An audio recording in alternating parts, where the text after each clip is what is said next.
Hello, everyone. My name is Katie Shatusky. I am the Executive Director at Thumbs Up. You are attending the virtual event, Helping Seniors Regain a Social Life in a Healthy Manner. We're so glad you're here with us today. Please make sure to mute yourself if you're not already, just so we don't have any background noise.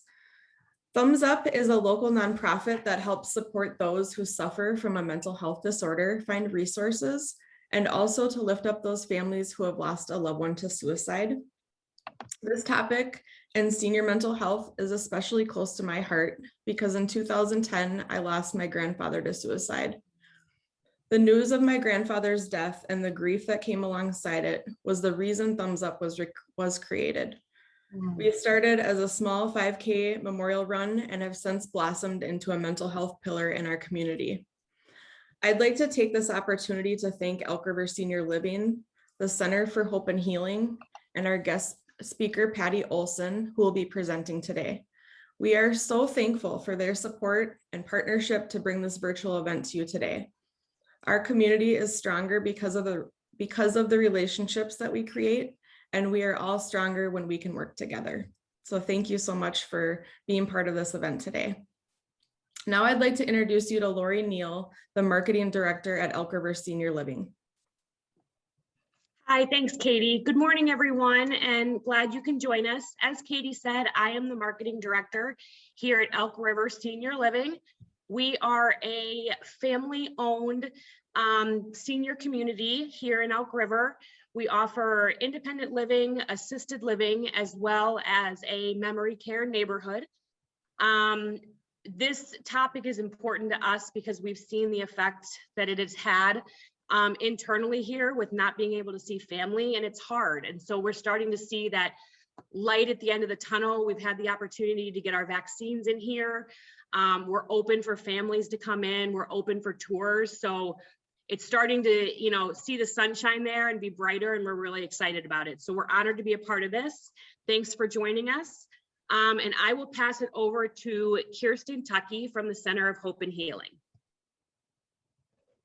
Hello, everyone, and good morning. Yes, I just wanted to share a little bit about the Center for Hope and Healing. And Lynn Hardy and Jill Stevens started this business about 15 years ago. It was in 2005, and initially was Hardy and Stevens Counseling. But as of the first of the year, we had a name change, and we are now known in the community as the Center for Hope and Healing. And this is just a great opportunity for our office to be involved in something that's going to be reaching out into the community and providing information, especially regarding the seniors and the situations that they're facing as a result of COVID. So we're just really honored to be a part of this. I've been working close and friends with Katie for many, many years. And so it's just a great opportunity to do this alongside of her. And so, yes, we just are grateful to be a part of it. And thank you very much, Katie. Awesome. Thank you, Lori and Kirsten, for sharing that information with us. We really appreciate your support. Now I'd like to introduce you to our guest speaker, Patty Olson. Patty is a licensed marriage and family therapist at the Center for Hope and Healing. She works with a large variety of clients with a focus on abuse, trauma, and couples work. Patty has 5 children, all adults, 4 are married, and she has 8 grandchildren. She loves to spend time with her family and friends and really enjoys the grandma thing. With that, I'd like to introduce you to Patty Olson from the Center of Hope and Healing. Thank you, Katie. And I know mine says Katie on it. I'm actually Patty, but she had to make me host so I could share my screen with you. So yeah, today we're going to be talking about helping seniors reclaim. She's already said the title. The title's right there. Reclaim a social life in a healthy fashion. I'm going to focus a first part of the talk on the impact the socialization has had on from the COVID-19 pandemic, and then what we want to do or what we want to consider doing going forward as we look at that. So, okay, so she already told you about me. I'm going to tell you, I do work with trauma clients, and I'm going to bring that in just a little bit later. So I wanted to put that there. But I've been here at the Center for Hope and Healing in August. It'll be 9 years, and it's been a privilege to work with Lynn and Jill all this time and this great team over here. So I appreciate them. So focus of my topic, from the time I was asked, I think it was sometime in January until now, some things changed in my life. And so I changed the focus of my topic from something, I said, not clinical. Why not? Part of it is it's hard to get some good data because we're into this thing. It's how many studies have been done? How can we compare, the increase in mental health, how much is a pandemic, how much things like that. But, also sometimes clinical can be kind of boring, right? But more than anything, I don't think clinical is boring, but sometimes people do. So anyway, more than anything, I want to make it more about personal experiences. And there's a reason for that. And I'm going to, the first reason for that, primary reason, I got to go back. I want to introduce you to my mother. This is my mother, Joanne. And my mom passed away February 4th. So if I get a little teary during the, thing, know that this is, kind of fresh on me, but this did change the direction of my talk because I saw the impact the isolation had on my mom. So I'm going to come back to talking about my mom, but before I got started, I just wanted to introduce you to her. So what I want to talk about first is how we're multifaceted humans, okay? We're not just merely physical beings. We're also mental, emotional, and spiritual beings. Here at the Center for Hope and Healing, we do practice therapy from a Christian perspective for those who want it. We believe the full integration in that regard. So I'm going to incorporate some scriptural principles in that. And the Bible talks about this as Luke 10:27. It says, love the Lord your God with all your heart, with all your soul, with all your strength, and with all your mind. And I look at that as how we are multifaceted humans in the sense that we're emotional. That's our heart, according to the scripture. From my perspective here, we have our soul. We're spiritual beings. Our strength, that's our physical part of us, and our mind, that's our mental part of us. And sometimes we neglect to see how much we are integrated as persons. And when we do that, we don't take the totality of the person altogether. When I'm working with clients and say I have clients who have anxiety and depression, one of the things I'll recommend is, eat right, exercise, do some of those things. They help increase and improve our mental health. Well, when we're feeling ill, we can also be feeling down. We can be feeling blue. So, nobody's going to argue that we're integrated. And why that's important in this talk is that sometimes, we focus on one aspect of the human and neglect the rest of it. Short term, we can do that. Long term, we cannot.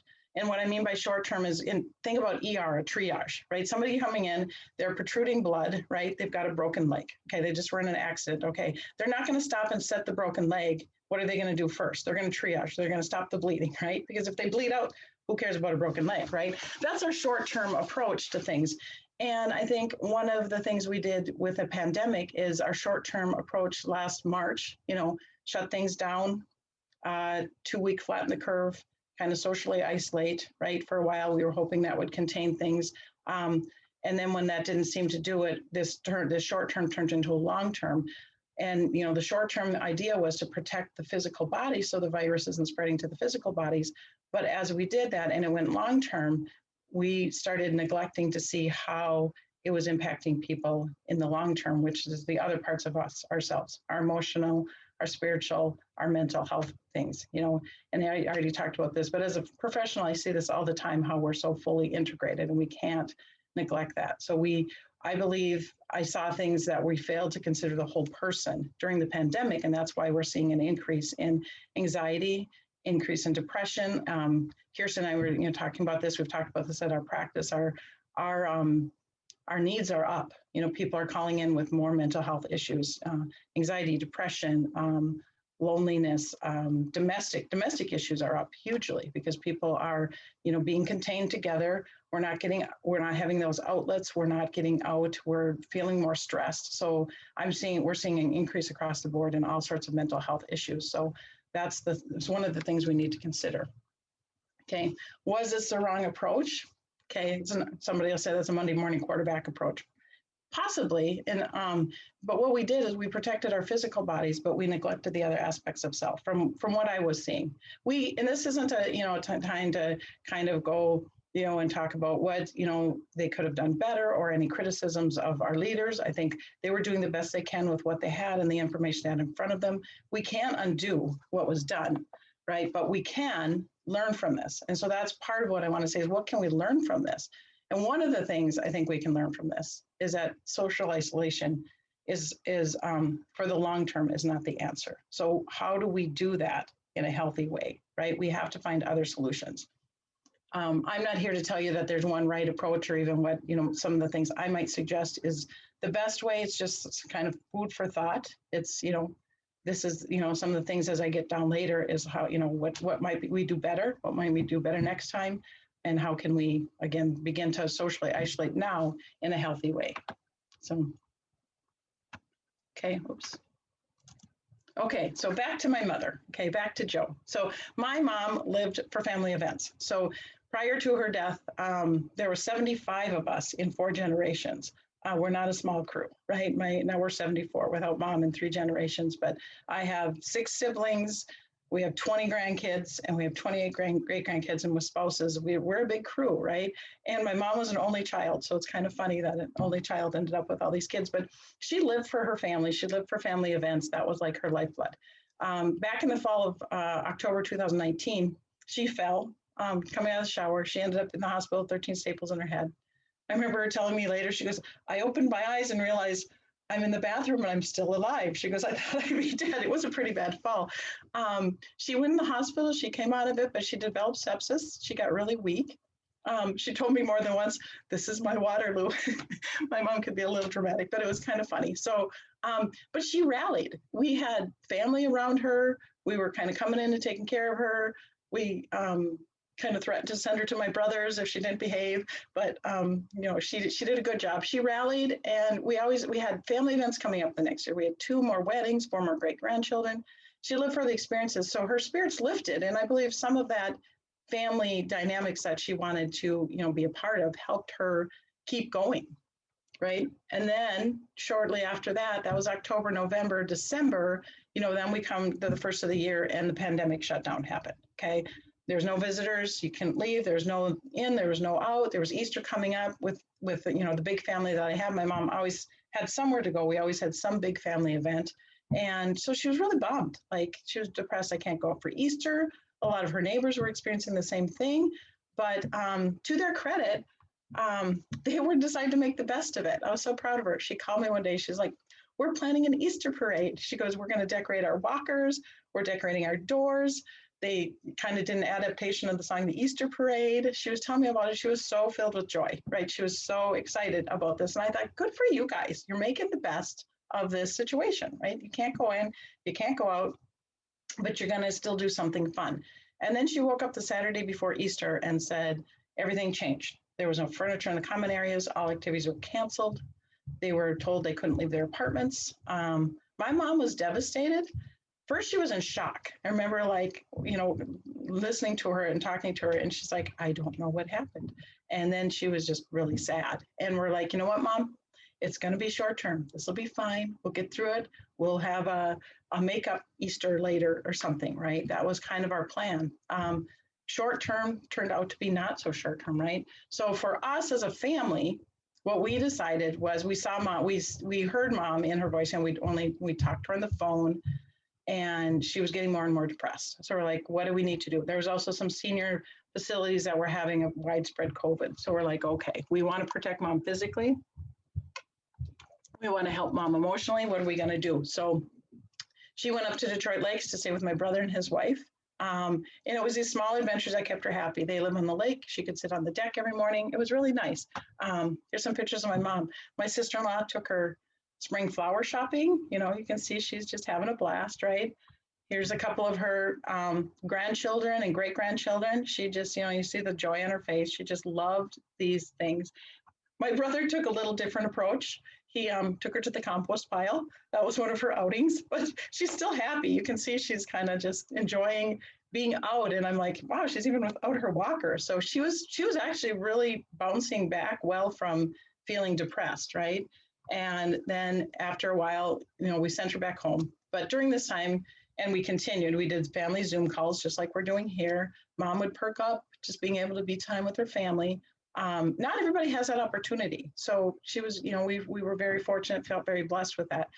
But these are great, but they can't replace the touch and the in-person interactions. And I would watch my mom in the Zoom call, and after maybe 15, 20 minutes, she'd kind of start fading out, because it's like, it's not the same as in person and face-to-face. So, it was good. It was better than nothing, but it wasn't the same engagement.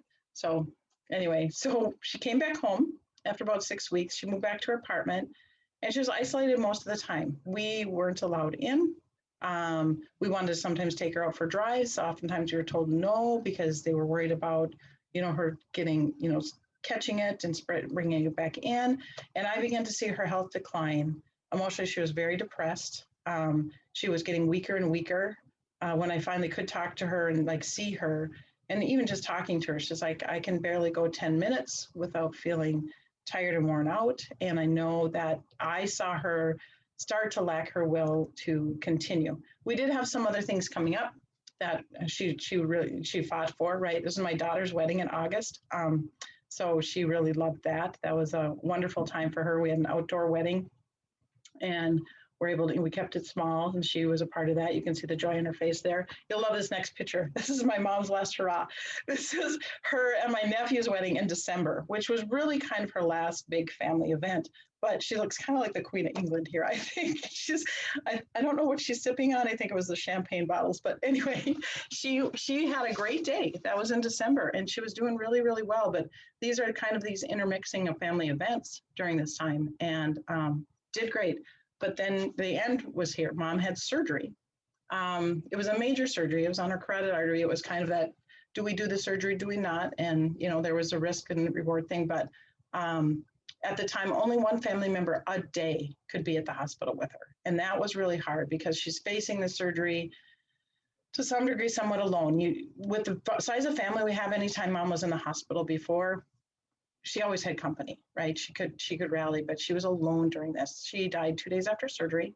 My sister was with her when she died, but only my sister. And that was also hard on my sister. It was hard on everyone. So that was hard. We're planning the funeral now, and we've delayed it a little bit so we can have a little bit more open one, but a lot of people during this time haven't been able to do that. So it's hard not just on our family, but all families during this time. So I'm going to share a couple other stories because it's not just about my story. There's a lot of people I know in my life that are having things like this. My friend's mom was dying. Her kids said she was told she had hours to live. So the kids, all 5 of them came back home, got by her side. She was literally like on death's door. And after the kids were there, she rallied. This was her 2 days after she supposedly was supposed to be gone. She was just thrilled to have her family back around. She had more of a will to live. She lived for several more weeks before she passed away. This is my son-in-law, Stephen, and his grandma. She passed away very recently, but in the last year, she had very limited contact with the family, and it was hard on her. It's hard on all the families. We've lost time. My daughter was talking to me about some of her grief is, we didn't have the last Christmas with grandma. We didn't have the last Thanksgiving with grandma. We didn't have the last whatever. And it was really, really hard. And so it complicates our griefs because we feel robbed of those last days. There's a lot of people experiencing hurt and anger over those things, which is really hard as well. One of the stories Stephen's mom told me was, she's a friend of mine now. She said when her mom came to the window to see them, they were trying to talk and socialize, but through a window, she said she just turned around and gave up. She said, I can't do this anymore because she couldn't touch them. She couldn't hug them. She couldn't be with them. And so that was really hard. And she passed away just saying, this is too much for me. Right. So other stories I've heard from many other people are working in, and I'm sure Lori, you might be familiar with this too, but workers in senior facilities have noticed more deaths on a higher turnover. Is this due to depression and isolation?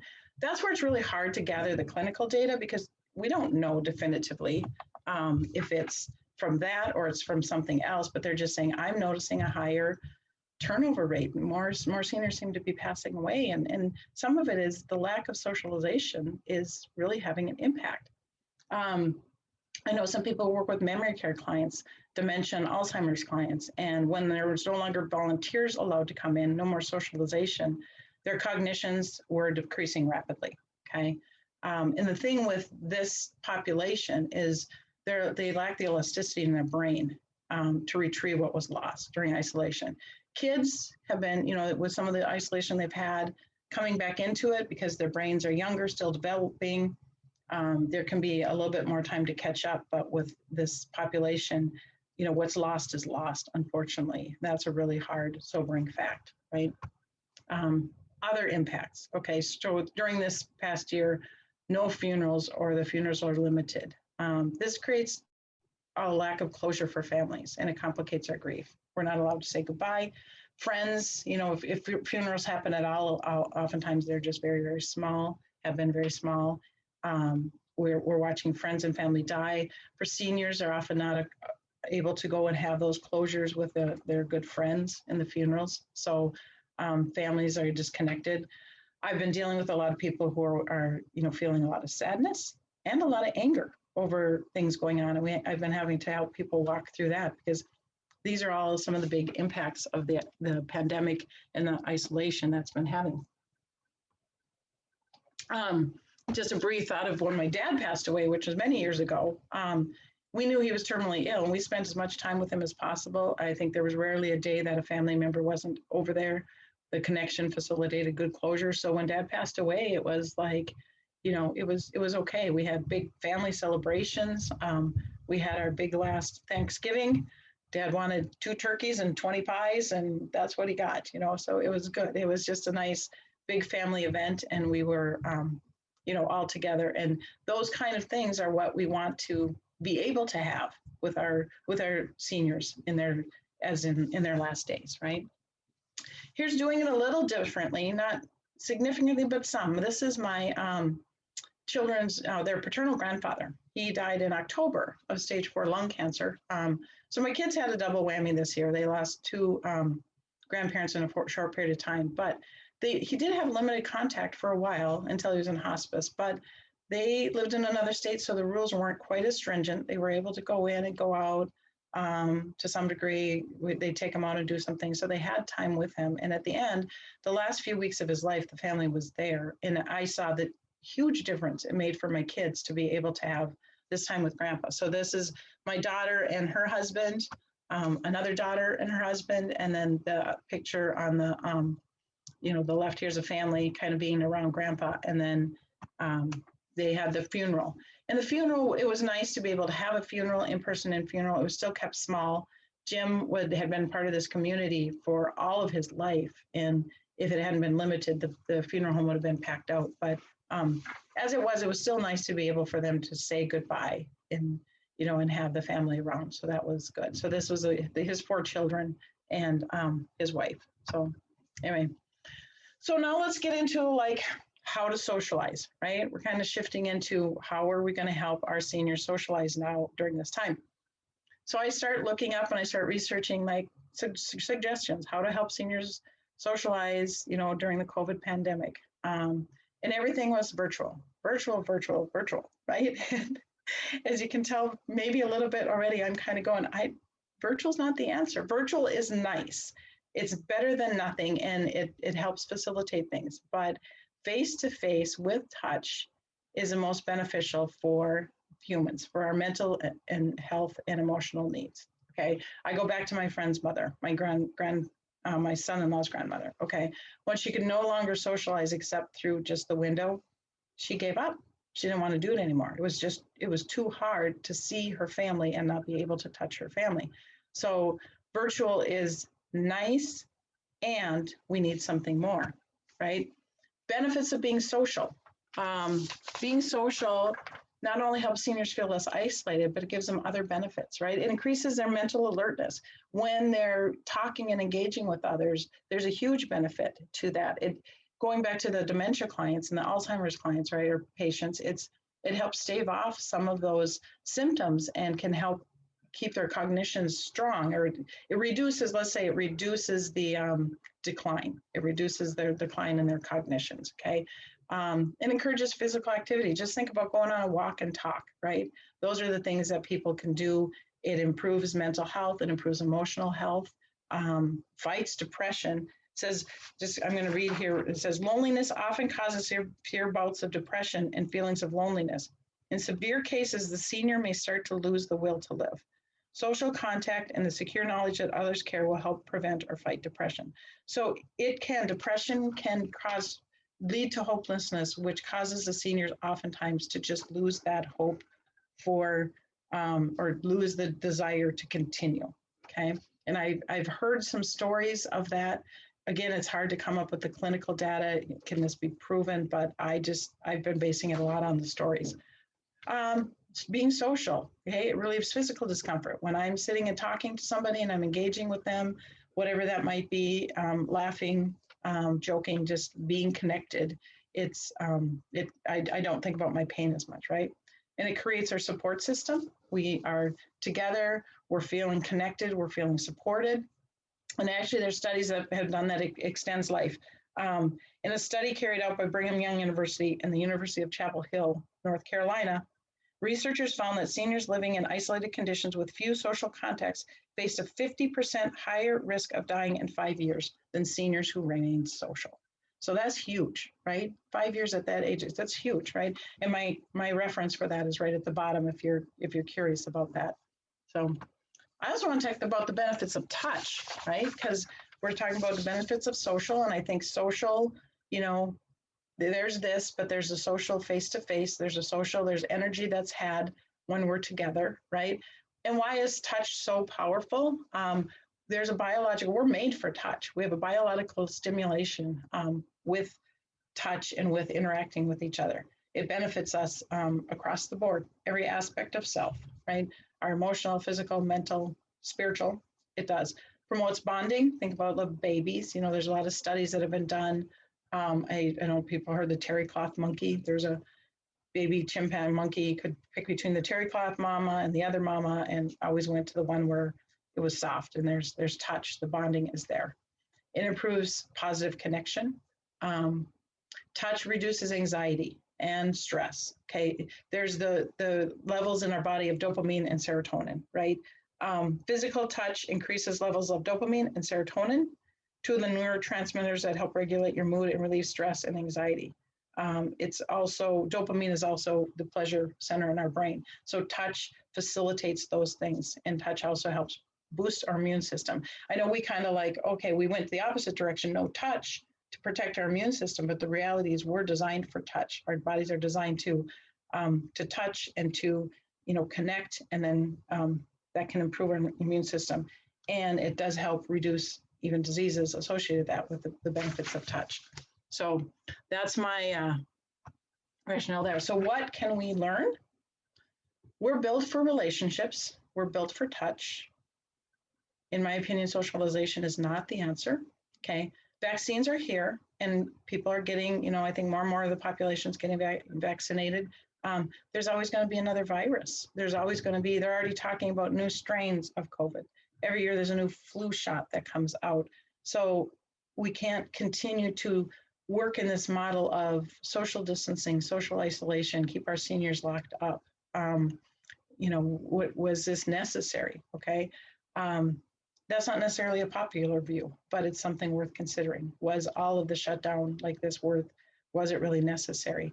My mental health professional opinion is that it did a lot of harm to people, and has been doing a lot of harm to people mentally and emotionally as well. And so again, I go back to that short-term versus long-term. Short-term, maybe for a little bit. Long-term, it does more harm than good from my perspective. It seems like sometimes just kind of looking at this, rules seem to have been made with little or no consideration taken for their negative effects and considerations for the long-term person as a whole. I think as they were discussing things like what do we do, it was protect the physical. And as the more we get into this, we're seeing more and more the impact of the mental and the emotional, right? Okay, so reclaiming a social life. This is where I'm not going to give you like a step-by-step how-to. Everybody's got to make their own choices. Obviously, there's government restrictions. There's CDC recommendations. And as senior care providers, I would say when you're trying to do this, use wisdom. Consider the whole person. Make sure face-to-face is considered, and that touch is important. And it's like, how do we do this? We want to help them. How do we do this? How do we do this in a healthy way? We can learn from our mistakes, okay? That socialization maybe isn't the thing to do. We also, there's an emotional healing that needs to take place, okay? Obviously with the profession I do, that's, a lot of what we're looking at. How do we emotionally heal from, I won't get that time back with my mom. My kids won't get that time back with their grandparents. People won't be able to have some of the closure that they had wanted, or those times. And sometimes, again, I said that led to sadness, that led to anger. How do we help people emotionally heal from the time that's lost? People have lost friends, and loved ones. And, you know, how do we get to that place of acceptance and moving forward? A lot of that can be, talking it through with some trusted individuals, with, perhaps a mental health professional. Again, we're seeing a lot more increase in our client load. I say get rid of the fear. I saw fear, and it's still being played out, but especially in the beginning, every day, new numbers. It's like, here's a new count on increases in cases. Here's a new count here. I would have loved to seen some of the positive as well. Okay, here's a number of cases, and this is a percentage of the population. And to some degree, it wasn't nearly as high as it might have sounded with the fear. And we're instilling fear across the board. Here comes my trauma work coming in. Fear can produce trauma in the brain. It changes our brain. Trauma it does. And so the more we kind of do fear factoring, whatever you want to call it, the more that can increase some of the trauma responses in our brain. So as I focus on the positive, okay, what do we know to be positive? Where are some, people who have maybe had COVID and recovered really well, some families who navigated it differently and it went really well. How about reduction in cases? Can we talk about how much we were seeing a reduction rather than just the sheer numbers, right? Those are some things, whatever we can do to bring in positive. And that doesn't just have to be related to the pandemic. I'm saying positive in any capacities. It takes 21 days to change neural pathways in the brain from negative to positive if every day you begin to think I'm positive. A lot of people don't realize that, but we can literally change the neural pathways in our brain. And if you see people, you probably met people who kind of have what I call a default negative view, right? I have them in my office all the time, trust me. Versus people who kind of have more of a default positive view, right? We talk about a glass half empty, glass half full, pessimist, optimist, whatever. Those things can be changed. It's not necessarily like hardwired into us where it can't be changed. It can be changed with kind of thinking more in the positive. And here's my view. Don't take away personal freedom to live life fully. Okay, let's respect each other's choices. If somebody feels a need to isolate, okay, then respect that choice. And for those who don't respect that choice, we're having a hard time in our society right now respecting the autonomy of others to make some freedom of choices. I would say, I have friends and family, I have clients, I have some clients who still prefer telehealth. I do 85 to 90% of my clients in person now. We had shut down for about 5 weeks and did everything telehealth, just to kind of play it safe. And then we started coming back in, but I had some clients who are like, I don't want telehealth. Some clients love it. Some prefer it for convenience, but some also need it because they have medically fragile family members, because they themselves are medically fragile and they want that. So we offer it. But by and large, most of my clients want the face-to-face. So I just say, if they want that, let's offer those options to respect that, and respect that everybody doesn't want those options. I had some friends who have chosen to really distance during the pandemic until they could get vaccinated. And I respect that. And we try and stay connected where we can. And I have friends who say, I'm okay with getting together. And I respect their freedom of choices as well. So that's one of the things I'm saying is like, let's not do a one size fits all. Let's respect each other's choices and figure out how we can do this where we're coming together, positively. I'm seeing so much negativity with this side battling this side, and it's like, I want it'd be much more beneficial if we had mutual respect coming into the equation, right? Going back to being fully integrated, as we help our seniors reclaim their social life, consider the whole person. Again, I'm not giving you step-by-steps. I think each care facility has to sit and talk about this, but I just encourage you as you talk about it to say, how do we help them integrate and not just focus on physical, but understand the benefits and the importance of the mental and emotional and spiritual aspects of people, and how important it is to be connected together and face to face. That's kind of going into that short term versus long term again. We need to be addressed for, like I said, both the short term and the long term. So anyway, so now I can open it up if we have some questions, any thoughts people want to share. And I'm not sure how to do this if I see hands raising, okay, or something. I don't know. Do you want, Katie, maybe you want to take it back over the host and then we can monitor questions? Yeah, let me do that. Yeah, does anybody have any questions that you'd like Patty to answer? I didn't see any in the chat room. Okay. I know one thing for me, like, what would you say to someone who's having a hard time getting back out there? Okay. Like somebody who has anxiety about even just going to an event. Right. Okay. Where's our feedback coming from? Is that me? Okay. Do you guys hear feedback? I'm hearing feedback here. Okay, I don't know. Okay, that's better now. That's a really good question, Katie. When I work with people that are having a hard time with some of that fear, I'll talk to them about just almost like anything else. Sometimes there's a little bit of this is becoming somewhat of a phobia. I said, let's look at the numbers. What do the numbers tell us? What's your age group? If you're at a higher risk, is it, how do you feel about getting the vaccine now that you're able to do that? Maybe you want to start out with something smaller.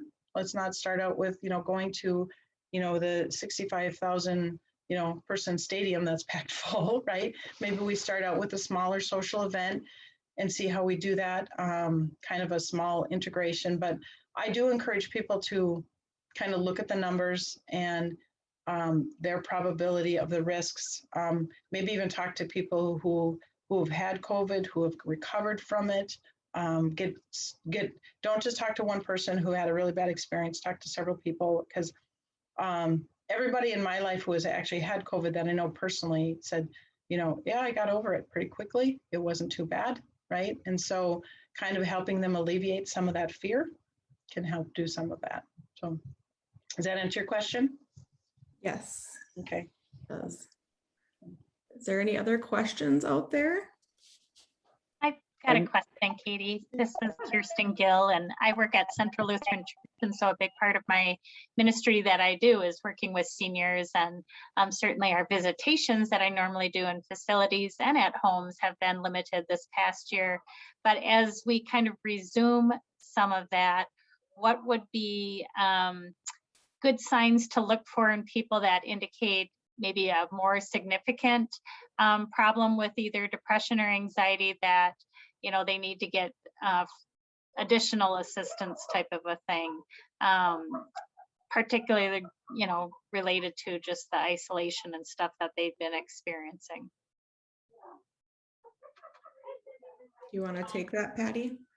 Yeah, I was like, yeah, so I would say like symptoms of depression, more fatigue, sleeping longer,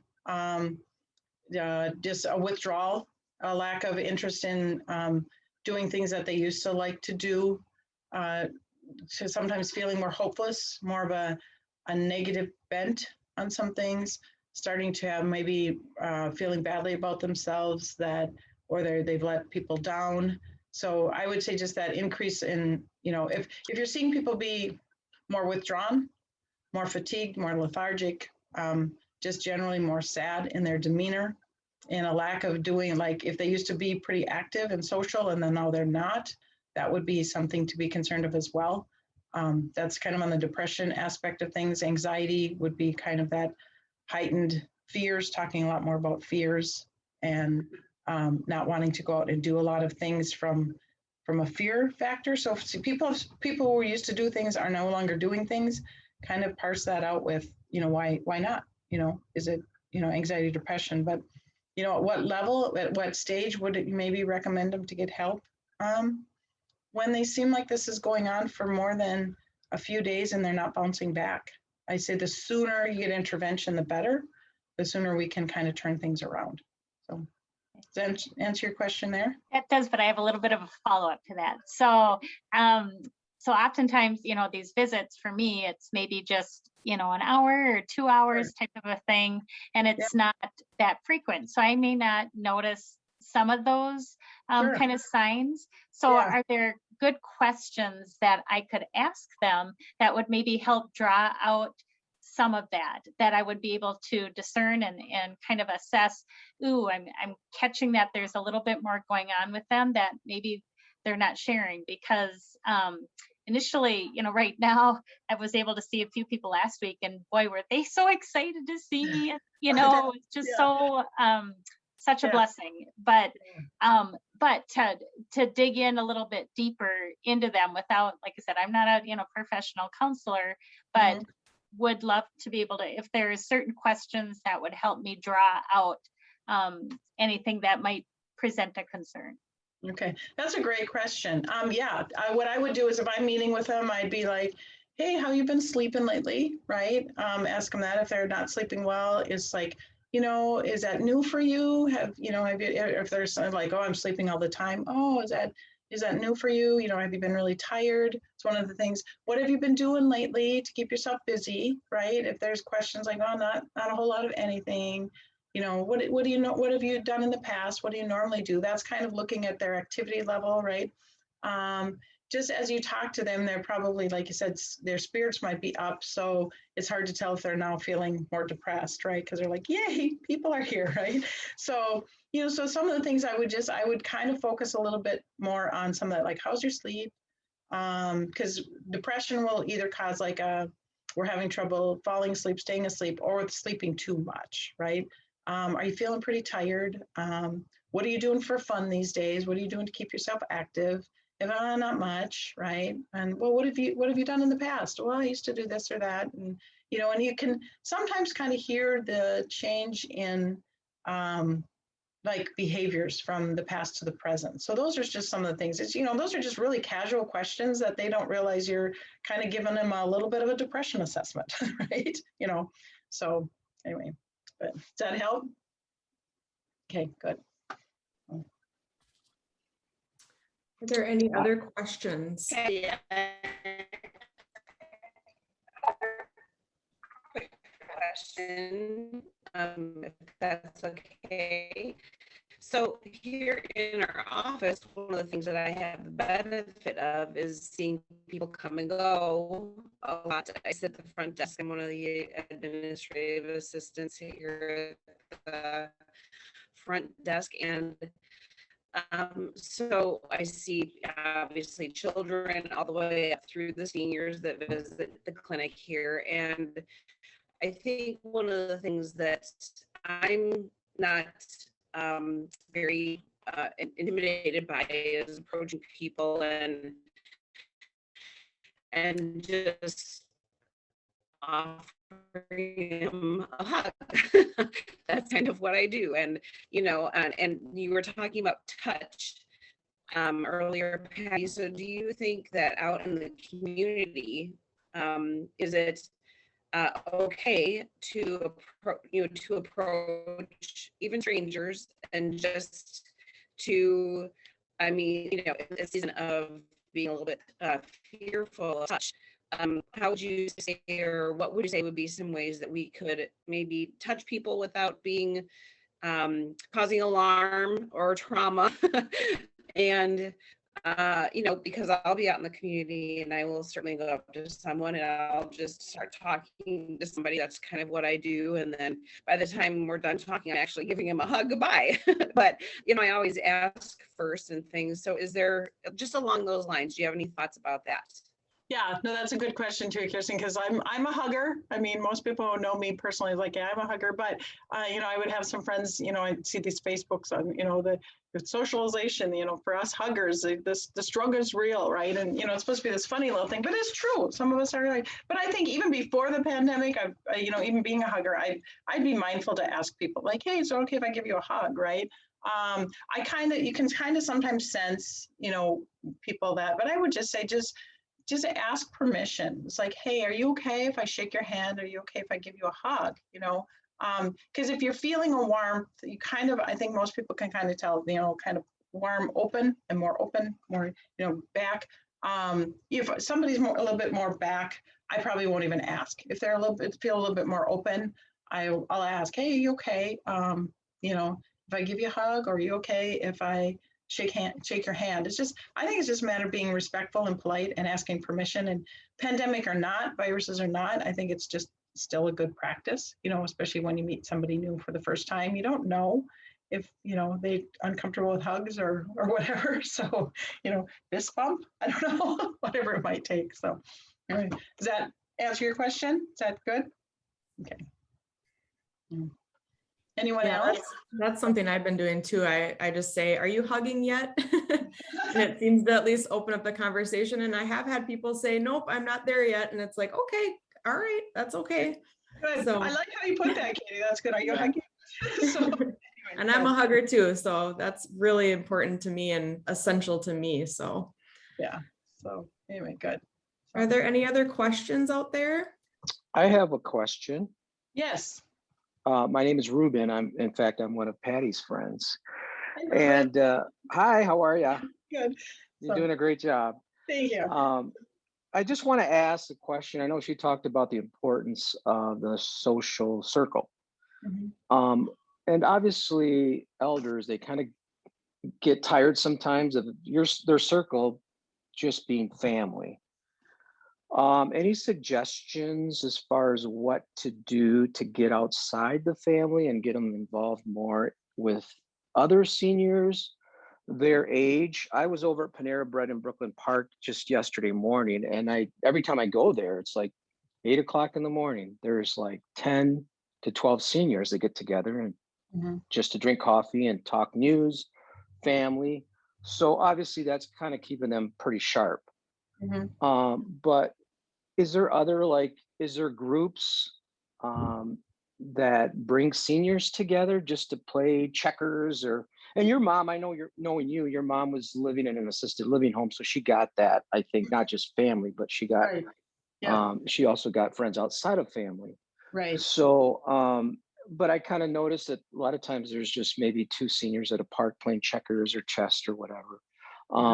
But is there groups out there that we can connect our mothers and fathers to so that they get that social circle Oh, that you know of? that's a good question. Does anyone, Lori, do you guys have anything, or Kirsten, does anyone else? Katie, yeah. Yeah, I know in Elk River, they actually have a senior center. It's in the new facility in Elk River. So I'm not sure where you're located, Ruben, but I know that, like, actually my own grandfather, he goes to coffee I think once a week with his friends. And they go to Elk River, it's not Elk River Senior Living, it's Elk River. It's kind of a senior club. It used to be located in the old library and has since moved into the brand new facility. And I could send you some information on that. Yeah, Katie, we have the same thing in my family and I live in St. Michael, and we have a senior community center that's attached to our library. Yeah. My husband actually volunteers there. So I think that's a great place to start, is finding if your city has a senior community center, because they most likely do, that you might not even know about. Yeah. Okay. So, yeah, that's a great, the seniors community centers, and then encouraging them, and then that whole thing, because I'm sure they've been shut down for a while, like how can we, kind of the benefit of reconnecting and how to do that, safely or whatever. So great question. Okay. Thanks. Anyone else? We got just a couple minutes left before I need to get off here pretty soon. So. Well, if we don't have any other questions, I just want to thank you, Patty, for your valuable time. I know that you are busier than ever right now, so thank you so much for sharing your presentation with us today. And then I'd just like to challenge each of you to continue the discussion of mental health and suicide prevention. Talk about the stigma associated with mental health and continue to just lift others up who need help. One of the #1 questions I get asked is, what can I do to help someone who is struggling? And I think there's kind of 4 important steps. Here's a few ways that you can help. So watching for those warning signs, like Patty mentioned, impulsive behaviors, being more irritated, not functioning like ourselves, a change in habits of how the person's dressing or their appearance, talking about hopelessness and loneliness, excessive worrying, just there's lots of warning signs that you can kind of watch for. And then 2, just knowing what to do if you spot those warning signs. So begin talking to that person and asking them if they've ever thought about suicide. And that seems like a really direct question. But I think it's important to talk about that. And I know it is harder for that generation to speak about suicide. And 3, try not to minimize that person's problem. Listen to them and don't leave them alone by themselves. And then 4, if you do feel like that person is in immediate danger, help them find a doctor or a counselor, or you can even bring them to an emergency room or call 911. And most of you probably know there is a National Suicide Prevention Hotline. It's 1-800-273-8255. And if you are tech savvy, you can also text the word MN to 741-741. We also have a list of local resources on our website that I wanted to share with you. So you can go to thumbsuphighfivek.com to find those resources. But again, we just want to thank you for being here today. We did record this presentation and we will be posting it on our website and social media. So feel free to share this message with others who may need to hear it. And we just hope that you all have a wonderful day, and thank you for being here today. Thank you. Thank you. Bye.